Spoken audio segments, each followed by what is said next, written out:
So here you are listening to a podcast called The Right Questions. And, that tells us a lot about you already. Not only are you intrigued by the idea of asking the right questions, but you're also someone who's interested in learning and growing. That's right. You're a seeker like us. You're craving wisdom. Right. You make time in your day to nourish your mind. You like to challenge yourself with new ideas, new experiences, new situations, and new people, just like we do. And we thank you for choosing to allow us to be part of that journey. So, Todd, what do you think is the biggest question in our listeners' minds right now? Well, I know what my first question would be. What's in it for me? What in this podcast, what in this experience is going to benefit me? Sounds like the right question for the moment. And here's the great thing. I have an answer for you. Ready, Bridget? You ready? Yes. Yes. Okay. You at home, listen in. Here's the answer to the question. The quality of your questions determines the quality of your life. I'm going to say that again. The quality of your questions determines the quality of your life. And we're here encouraging you to develop what we call the questioning habit, to become a more curious person on this planet. And we're not saying that we're the experts who know all the right questions, or even that a particular question is right or wrong. No, not by any means. But what we will give you are the tools you need to ask the right questions for yourself, for a situation, for a particular topic, for the people involved, the right question for the moment. So let's look at this process of discovering the right questions as a voyage that we'll all take together. And for us as coaches, professors, and consultants, Todd, we know that the foundation of all of our work is powerful, insightful, challenging questions. Exactly. Powerful questions are our currency. And we recognize that there's this, this strange thing that happens when you ask yourself a question, right? You have this similarly strange habit of answering the question, right? So we better ensure that our questioning habit is sharpened and honed, because when you're sitting there asking yourself, yes, you at home sitting there asking yourself, why me? Why does this always happen to me? Why is it so unfair? When will this just end? The thoughts, the feelings, and emotions that are going to follow those types of questions are far different than those that would follow questions like, what's the lesson here? What can I shift? What do I have control over to make sure this doesn't happen again? What's another perspective I can choose on this? Or how would my best self show up here? Yes, love those questions. So, what we plan to do is to offer our professional wisdom, the wisdom that we've acquired, but we're also going to share very real personal stories from our own lives to show how our habit of questioning has fueled major transformations for each of us personally. Exactly. And for this first episode, we decided to each pick a really powerful question that we use regularly in our own self inquiry process. And it's going to be a question for each of us that really guided our choices through difficult times or times where we had a big decision to make that we were really struggling with. Absolutely. So let's dig into some of those juicy stories and hear, specifically what these questions are. Bridget, are you cool? Do you want to start? Can I ask you a couple questions? I'm ready. Go for it. All right. So if you could please tell us, I guess first just reveal the question that you wanted to talk about today. Yeah, it was tough, I have to say, because Todd, you and I have so many questions that we love and that we talk about all the time. But really, the one that I kept coming back to and that I use pretty much every day now is, what do I want to think about this? Mm, mm, Okay. And the reason is because we know that there are so many situations in life that in the moment we just have no control over. We can control a lot of things, but sometimes there are just those no control areas, right? It could be something that someone else says or does in the moment. It could be being in a pandemic. It could be a disaster. It could be a surprising revelation, something that someone says that you weren't expecting, right? It's endless. Things that we have no control over that just happen in the world and that impact us, right? So Right. we don't always get to choose what those experiences are going to be, but we get to choose what we think about them. So it sounds so simple, but for me, a huge, really important guiding question is, what do I want to think about this? And not to just fall into default thinking, automatic old thoughts, about other situations that were similar, and to really be intentional about what I choose to think. Right. That's exactly what I was just thinking. Intentional, that you might not have control over the circumstance or situation, but you certainly have control over your mind always, and can choose different thoughts about a person or a situation. Wow. Wow. That's powerful. Okay. So, what's the example then? What's the story that you brought for us where this question really, served as a guiding force for you? Can you tell us about it? Yeah. Yeah, I would love to. And it's really the biggest event that ever happened in my life. And I'm 52, so I've had some experiences in life, right? A few, Yeah, a couple. few. I've experienced some things. But this happened 3.5 years ago, and it came out of the blue, never expected, rocked my world. My child at 19, who I had always thought with 100% certainty was my son, informed me 3.5 years ago that she's actually my daughter. So my daughter Jackie is transgender. And I'm an advocate and ally. I believe strongly in equal rights for all, and really have seen myself as someone who was very educated, but this was so unexpected, Todd. We had no idea. There were no signs. I've learned since that that's a more common experience, that there are no signs. You just don't know. It can come out and come to the surface at any point. So Right. where I immediately went in my thinking, as you can imagine, was to a lot of fear. So much fear. What will her future be? How will she get a job? How will she have a relationship? How will she transition and ever be able to live life as a woman, even though I knew that that was true, and that this was real, and this was her identity, and she was sharing something with me that I wanted to support her in and to be the best mother I could. I went to a lot of fear and a Yeah. lot of terrified thoughts, negative thinking, right? So I went into panic mode, really. I also had a lot of thoughts about the statistics that I know. 40% of transgender people attempt suicide, and a large percentage of people are face job discrimination, and all of the things that there were to worry about. But that wasn't how I wanted to show up for Jackie. I knew that she had Yeah. enough to deal with and worry about and face. And I consistently asked myself, what do I want to think about this? Right? I couldn't always get out of the negative thinking, which, by the way, we're not saying that you can always instantly change a negative thought to a positive thought. It often takes a lot of work and a lot of coaching, a lot of self Right. coaching. For me, I worked with my coach, and I had a lot of coaching because I was in a coaching program at the time. And so I remember one of my coaches, I was sharing with one of my coaches that my persistent thought was, her life is going to be so much harder. Her life is going to be so much harder. And she said to me, what if you could believe the thought, her life is going to be so much easier? And that moment shifted everything for me, because I said, that's true. A life where you're not living as your authentic self is a really hard life. So even Yes. though, right, her transitioning will bring certain hardships, her life will actually be easier than living a lie. So I embraced that. I held on to it. And that thought got me through a lot. And I decided to think, my daughter is brave. I'm proud of my daughter. I love her. I support her. I am her mother, right? That's all that matters, is that I want to be there for her. And so for me, that guiding question changed everything and got me through that time. And now we're on the other side of it, and we're educating people, and we've developed our own school called Transgender School, where we're doing courses, and we've got groups that are following us and learning. We're all learning together. So we've come full circle. But I have to say, that question really made the difference for me. Gosh, what a well, one, what a an event that shakes you to your core, right? Something that you just could have never anticipated, and here it was.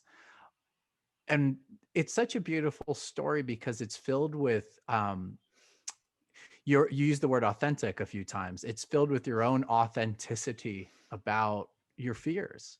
And a recognition of those fears and how you moved past them, right? Honestly moved past them, that you entertain the idea of all the harm that could come, but were able to move yourself with that powerful question to a place of, I love my daughter, right? I'm proud of my daughter. Living a life that's not authentic is no life to be led, right? And threw in behind her, in it's such a, we take so much from the story, but we also take so much from the spirit with which you approached it. So there's a lot of beauty in that. Wow, thanks Thank you. for sharing that. Yeah. Thank you, Yeah. Todd, for that reflection. That gave me some new insight on it as well. So thank you. I appreciate the opportunity to share that story. And I know we've talked about this before, certainly, but I learn new details and new insights about your experience with it each time we talk about it. And so for the listeners out there, for you, I'm glad they got to share in that. Thank you so much. Well, okay, so there a personal example. What do I want to think about this? What thoughts do I want to choose about this? What do I want to think about this? Where did that show up for you in your professional career? How did that question guide you um, recently, in the past? How does that apply? It applies every single day, to be honest with you.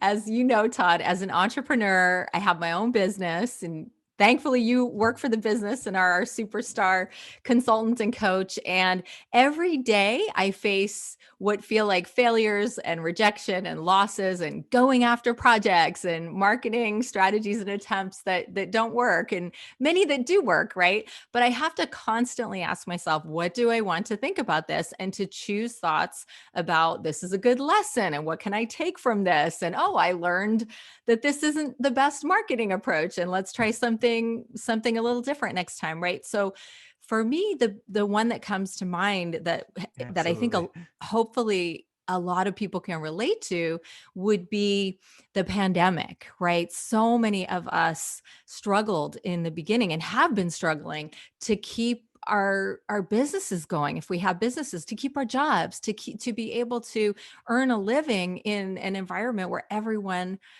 almost everyone has to work from home, right? Many of us who never would have imagined working entirely from home. So when the pandemic started, my Right. persistent thought was, the business can't survive this. There's just no way. As you know, Todd, we had a slew of in-person trainings that our big clients had hired us to travel far and wide to deliver as trainers, as very seasoned trainers, and all of those were canceled all at once in an instant. And that was going to be That's a right. big part of our That's right. revenue for the coming months. And so I had to really face the thought, my business is not going to survive this. And I struggled with that for quite some time. I worked on it, and over time, after asking myself repeatedly, what do I want to think about this? I came to the thought, my business can survive if I completely pivot and change it. And we need to do virtual training. We need to learn. We need to be in courses. We need to be offering free workshops out there in the public so that people see what we're doing and see that we can do virtual training and virtual coaching and programs. And I want to say that I just want to throw in here that the self-coaching model that I learned in my coaching program, one of my coaching programs, the Life Coach School, teaches us that our thoughts create our feelings, which shape our actions. So when I had the thought, my business will never survive this, guess how that made me feel? Completely tired and exhausted and lazy and defeated. And my action would be nothing. It's just Right. sit around and spin my wheels, right?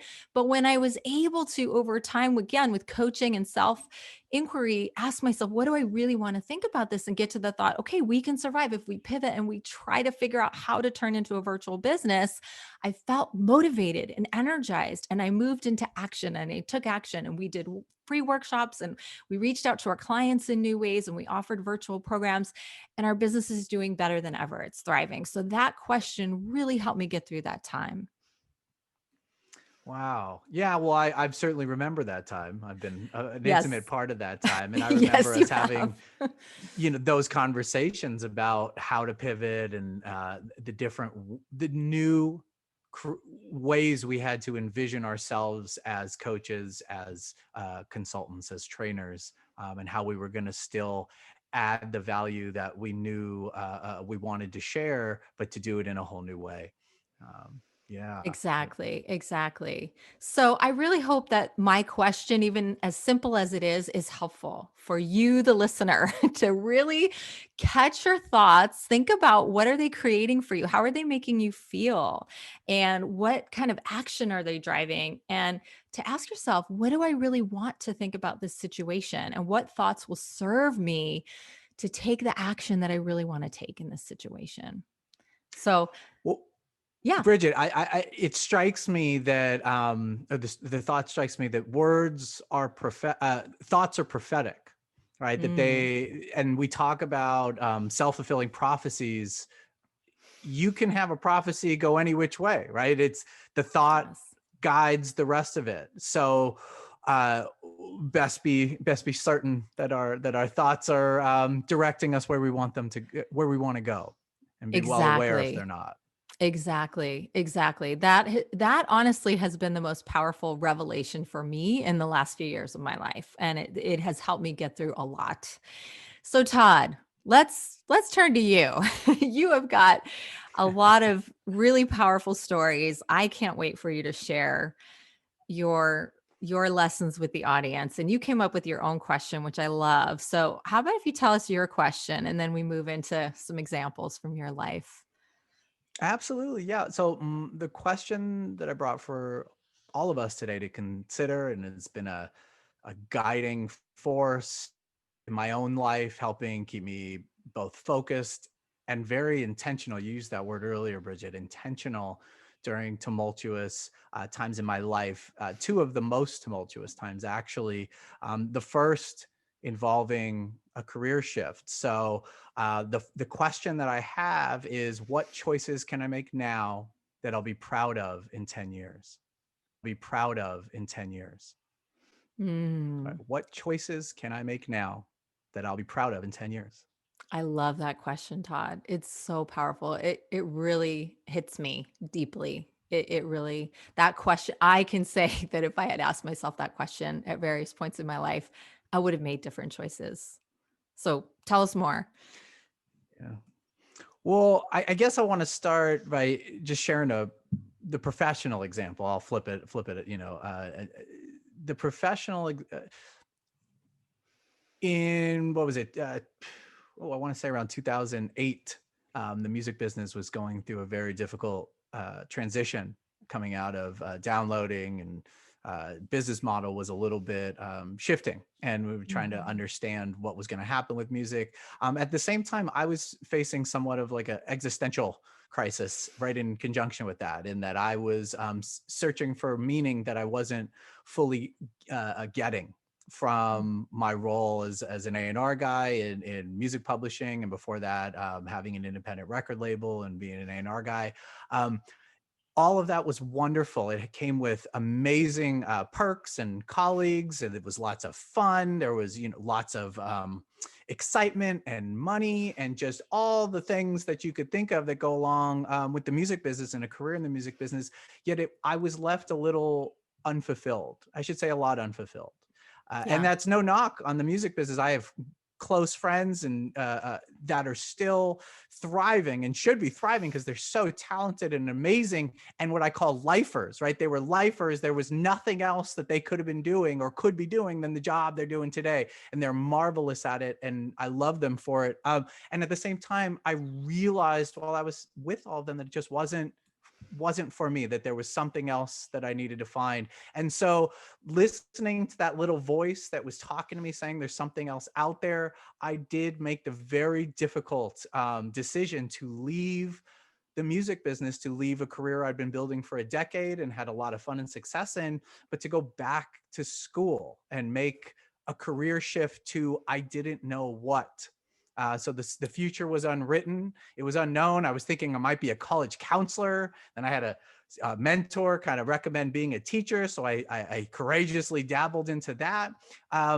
But right, to leave the music business and go be like a teacher, where I had to go back to school and get I had to finish my AA, right? I had to take a PE class at community college as a 28, 29, 30-year-old, whatever I was. So it just Wow. sounded like Wow. just the most daunting task. It seemed impossible actually to me. And so Yeah. when I use the question, right, what choices can I make now that I'll be proud of in 10 years? To answer that honestly is what guided me back to school. It's what how I found myself back in a classroom, then teaching, then, as you know, Bridget, approaching you in some odd, weird coffee, taking you out for coffee way, and then slipping you my resume, right? It's the way I Yes. found my way into consulting. And so at the time I was very trepidatious to even make the move because I thought it was all going to be a waste of time as well. But what I realized in making that choice and answering that question, what choices can I make now that I'll be proud of in 10 years? It was to leave. And in leaving, I, like your story, Bridget, started to live more authentically, right? I started to live an existence that was more aligned with who I believed myself to be and how I wanted to be contributing to the people and to the planet. And so really that time wasn't a waste. It was like a decade in the school of hard knocks, that sense, right? It wasn't school, it was business. And every interaction possible that I could think of happening with every walk of life, because it's the music business and there's a lot of characters in it, right? In a fantastic way. So really what I'm now able to do, coming full circle, is take all of that insight, all of the time I spent deal making and relationship building and networking and communicating, right? All of that insight, and apply it now, bring it to bear to do exactly what I want to do on the planet, which is leave people better than I found them, right? I consider myself, my goal in life is to do just that, leave others simply better than I found them. So whether it's consulting, whether it's coaching, whether it's with my students, asking that question allowed me to, as I would say, fulfill my real passion and what I'm here to do, which is contribute to the positive growth and development of others. Wow, Todd, that's such a powerful story. I know I've heard it before, but each time I get new pieces of it and it always moves me. It's such a bold, courageous, scary thing to do, to leave all that behind. The things that people aspire to be their whole lives and have their whole lives, and to say, I'm going to let all this go because it's just not for me. That's such a powerful decision. And that guiding question of how you'll feel about it in 10 years, I can just see how that question could really make all the difference at a time like that. And I just want to say selfishly that I am so glad that you made that decision and that you came to me and said, I think what you do is really interesting and I'd like to do it with you. And I thought you were crazy. I was like, who is this person? And then we started talking about Eckhart Tolle and all our philosophy, and we got into conversations just like this 8 or so years ago. And here we are today. I cannot imagine the company without you. I cannot imagine doing all this alone. I mean, you're such a huge part of everything that we do, and we do so many amazing projects together. And I'm so glad that you made that decision. And I don't know that I could have made it. I don't know that I would have had the courage to leave so much to go for something so unknown, but your trust in being authentic and direction that felt right to go in light of what you believed would make you proud in 10 years turned out really, really nicely for all of us, I must say. Well, I can tell you, when I thought of myself then, I thought I really did try project myself 10 years down the road. What would I think of myself of staying? And it wouldn't have been horrible to stay, right? It would have been Mhm. a different life, Right. right? Right. But I'm very happy. I'm content, I should say, with the decision I made. Yeah. That it's afforded me and allowed me not just the impact, but the time with my family. Mm. It's given me a lot in making that shift. So I'm thank you for saying the word courageous. It felt courageous at the time, and seeing the 10 years down the road, because I'm living it right now, I could say it was a good choice. Yeah. Yeah. So thank goodness for the Absolutely. question. Yes. And I'm curious now, Todd, how you've applied that question in your personal life. And I know you've had some very challenging, very difficult times, and that question has really helped you during those times. So I'm really happy and thankful that you're going to share what you're about to share, because I think for me, it is one of the most profound examples of the power of questions that I've ever heard of anyone I know. So, Todd, will Well, you share the thank story? you. Yeah. Yeah. So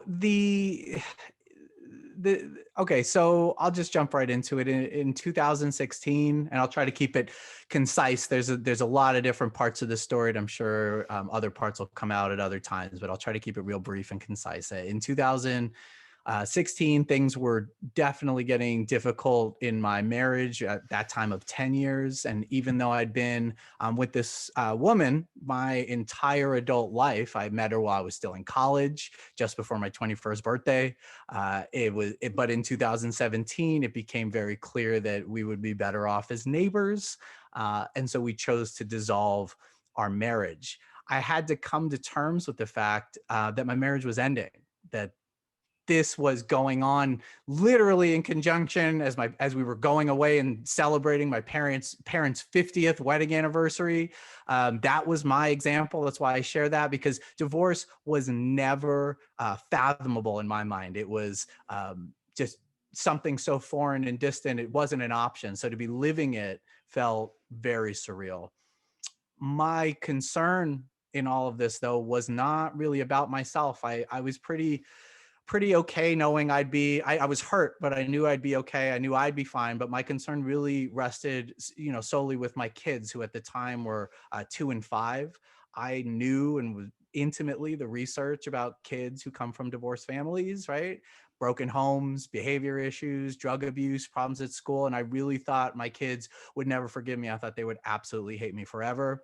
I would catch myself with very dark stories, what I call bad tapes, playing in my head of, my children just unable to have healthy, loving relationships in the future, that they wouldn't be able to hold a job, they wouldn't be able to even find joy in their lives. And Bridget, as you pointed out earlier, none of these thoughts were serving me or my kids in any positive or productive way. They were just, very taxing and trying. So through this difficult and trying process, the question really that I kept coming back to was that same question. It was the thing that kept me grounded, and it kept me healthy, right? What choices can I make now that I'll be proud of in 10 years? And really, it was choices with time, choices with energy, choices with money, language, behavior, choices with the kids. I mean, the in-laws, holidays. And those of you, you out there listening, experienced divorce, you understand what I'm talking about. There's a lot going on. And so there was so much going on that it was vital for me to have intentional, use the word earlier, thoughtful, productive questions that would anchor me, help me feel grounded as I felt myself spinning and feeling very overwhelmed. As we wind down 2020, though, Bridget, and we're looking forward to 2021, we are looking forward to 2021. Yep. My kids, I'm happy to report my kids are healthy. They're thriving within the confines of COVID, of course, but we found a Yeah. lot of joy in being together, but that's a story for another time. I have a healthy relationship with my love, Cece, right, my partner. My kids adore her. She adores them. They have just a budding and amazing relationship. The kid's mom she lives down 10 houses down the street. She also has a thriving relationship. She has a happy, healthy home. So we're proud of ourselves. We think we've turned around what was definitely a woeful and incredibly unfortunate situation. And really, the way we talk about it now is we're just a larger family with even more love and even more to share with each other. We've just expanded. But I'll tell you, Bridget, because I'm living 10 years down the road now. Well, not from that decision, but the point is, I'm living the other side of what it would be like to make choices that I'd be proud of in 10 years. And I know I am the only person that really has to live with me. So I can say I'm proud of the choices I made through a really emotionally trying and difficult time. I wasn't always perfect, but I'm proud of what went on, and I'm proud of what my ex and I have done to better everybody's lives in the process. Yeah. Todd, I have to say that I remember that time. I remember what you were going through. My heart was breaking for you. It just seemed so difficult. It's something that I have not been through. I've been married a long time, and for another episode, my marriage has been an up and down roller coaster, and we wrote it out and we're here. Not that everyone should do that. Everyone should not necessarily do that, but I was so terrified of getting divorced, and that would just be the end of my life and my joy. And to see how all of you have just thrived and built beautiful relationships together and with new family members, and how all of you just love these kids, and your relationship with your kids I've gotten to see up close. You even brought one of your kids on one of our work trips because you had That's a right. family That's member right. out of town, and we got to be on the plane together and traveling together, and to see how much your kids adore you, and how Oh, the thank you. Thank divorce you. and the fallout of the divorce, I don't see it at all, because there's been so much love and so much support, and the new members of the gang have been brought in such a mindful way and a careful way. And I know you took so much time and care with all of that. It's just so beautiful to see the example of what's possible, right? Even in a divorce situation. And I hope that if you're one of our listeners out there and you're going through this, or you're going through something really difficult, that this question helps you. Because just as Todd said, it really struck me when he said, it was about me being proud of myself. We want to be proud of who we are in the world. We want to be able to look back and say, wow, that was a really difficult time, but I made the choices that were the best I could possibly do with what I had at the time. And I'm proud of the way I reacted and the choices I made. So, Todd, thank you for sharing that. I know, for both of us, our personal examples and experiences aren't always easy to share and relive, but we really want to do that with in this conversation with our listeners, with you, our listener, you, just you. We want to know that we know you're listening, and we're sharing these stories because we know that you're going through a lot, and we know that you have your own experiences in life where these questions could really make a difference for you. And that's the reason that we're here discussing this with you. And we're really, really honored to be doing that. So, in our final words, I would say we really want to turn this around to be all about you, not about us at all. And so, in the next 2 weeks, we ask you to recognize situations when you're feeling really stressed, or something seems incredibly difficult, or you're stuck in making a decision that seems impossible to make, right? And think of the 2 questions we've offered here today. Think of those questions, pick one of them, and ask yourself that question and answer it honestly, and see where it leads you. See, when you answer it honestly, the challenge will be, of course, then acting on your answer, right? But asking the right question is the essential first step. So my question is, as a reminder, how do you want to think about this? Okay. And my question is, what choices can I make now that I'll be proud of in 10 years? So, that being said, be good people, make good choices, and we'll catch you next time.